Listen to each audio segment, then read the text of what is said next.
Good morning বন্ধুরা, welcome back to my channel. আমি সঞ্চিতা তোমাদের কাছে চলে এসেছি আরও একটি নতুন ভিডিও নিয়ে। আর আজকে একটা খুবই ভালো দিন, আর আজকে বিশ্বকর্মা পুজো।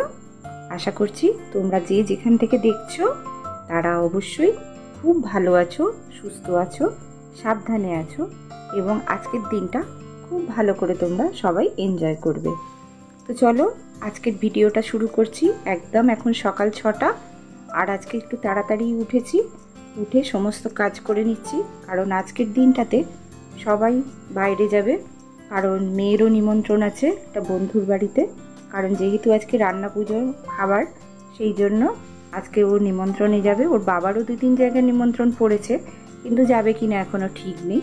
আর আমার তো যাওয়া হবেই না, কারণ বাড়িতে কেউ নেই, কে থাকবে, সেই জন্য আমারও যাওয়া হবে না। আমি বাড়িতেই থাকবো, কিছু রান্না করে নেব, নিয়ে আমিও বাড়িতে থাকবো। তো ওর বাবার টিফিনটা করে দিলাম, আর ওর বাবা বললো যে আমার টিফিনটা তাড়াতাড়ি করে গুছিয়ে দাও, আমি নিয়ে চলে যাব। আর মেয়েকেও কিছু টিফিন করে দিলাম, কারণ ও বন্ধুর বাড়িতে চলে যাবে, খিদে পাবে সেই জন্য। আর গিয়েই তো কারোর বাড়িতে খেতে বসা যায় না, সেটা একটা অসভ্যতা দেখায়, সেই জন্য আমি ওকে খাবারটাও করে দিলাম। আর এদিকে আমি তাড়াতাড়ি করে চানটা করে পুজো করে নিলাম।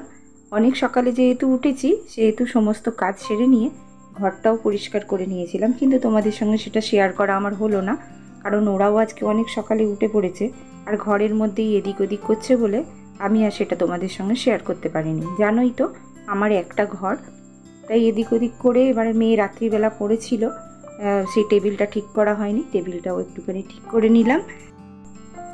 তো আমার কাছে আজকের দিনটা ভীষণই মেমোরেবল দিন।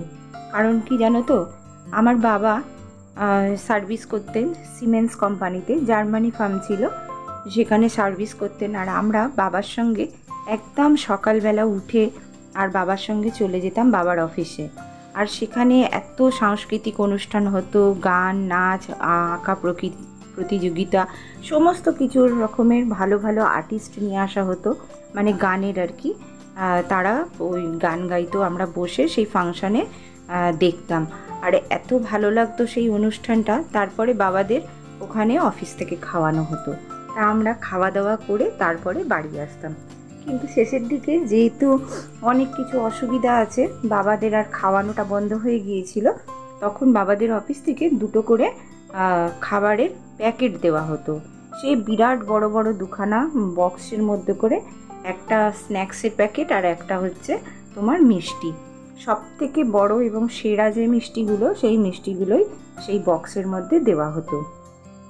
কিরম বক্স দুটো দিত জানো তো, এখন সেই অনেক বড় বড় কেকের যেরকম মনজিনিস বা কোনো ভালো কোম্পানির যে কেকের দোকানে যে বড় বড় বাক্সতে করে কেক দেয় না, প্যাকিং করে না, সেই রকম 2খানা করে বক্সে খাবার দিত। তা যাই হোক, সেসব তো শেষের দিকে বন্ধই হয়ে গিয়েছিল খাওয়ানো টাওয়ানোগুলো। তারপরে বাবা তো রিটায়ার করলেন, আর এখন তো আমার বাবা নেই। কিন্তু আজকের দিনটা কোনো দিনই ভুলতে পারি না, যে যতবারই বছরে আজকের দিনটা আসে না, ভীষণ বাবার জন্য মন খারাপ করে, আর সেই দিনগুলো, হারিয়ে যাওয়া দিনগুলোকেও ভীষণভাবে মনে নাড়া দিয়ে যায়, তাই না? আর কোথাও যেতে ইচ্ছা করে না। আর এখন বড় হয়ে গেছি, এখন নিজেদের সংসার হয়ে গেছে, সব সংসারের মধ্যে জড়িয়ে পড়েছি, কিন্তু সেই ছোটোবেলার সেই স্মৃতির দিনগুলো কিন্তু এখনও ভুলতে পারিনি, জানো তো, এত ভালো লাগে।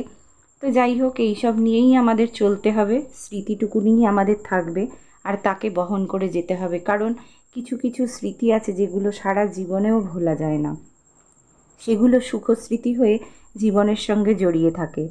তো চলো, অনেক কথা হলো, এবার দেখো আমার জন্য একটুখানি রান্না করে নিচ্ছি। আমি পটল আলু দিয়ে একটুখানি তরকারি করেছি, আর ওর বাবা মাছ এনে দিয়েছে, সবজি এনে দিয়েছে সবই।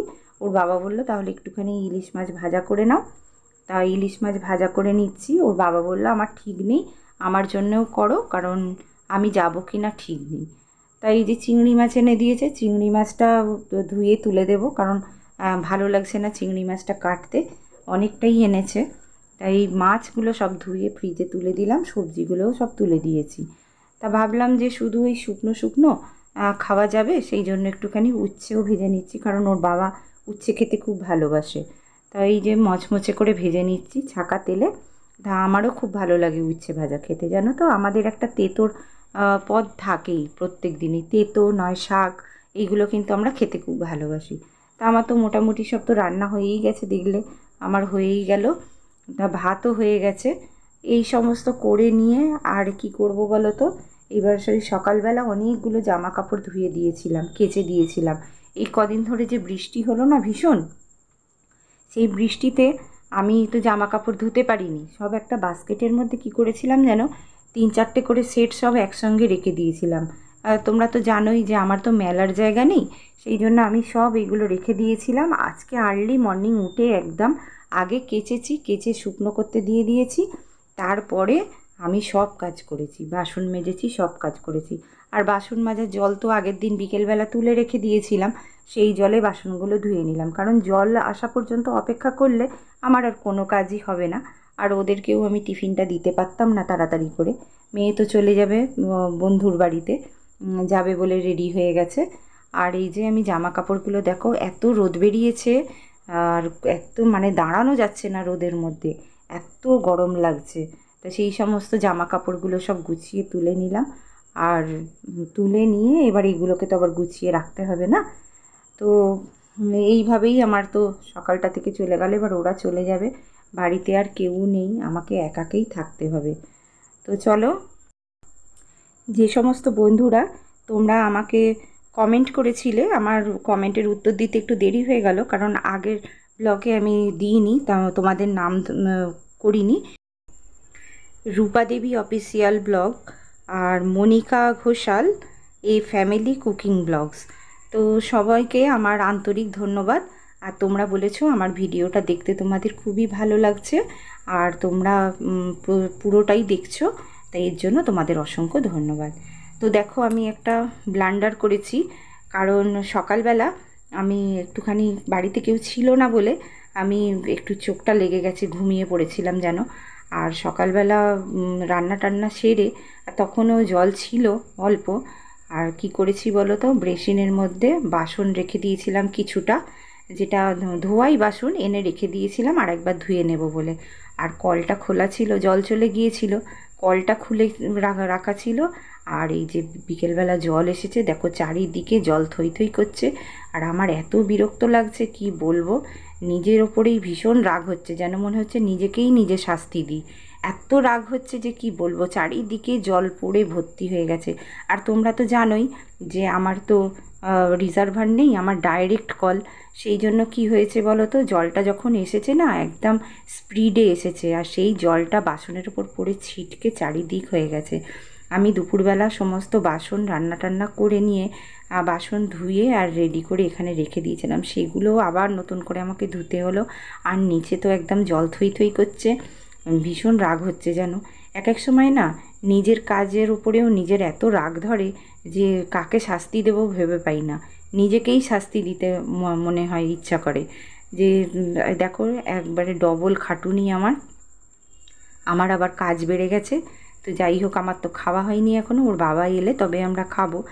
আর ইতিমধ্যে ওর বাবা এসে গিয়েছিল, ওর বাবা এসে গিয়ে বলল যে কি করেছো, আমরা দেখো কি কাজ করেছি, একটুখানি ভুলের জন্য আবার আমার নতুন করে খাটতে হলো।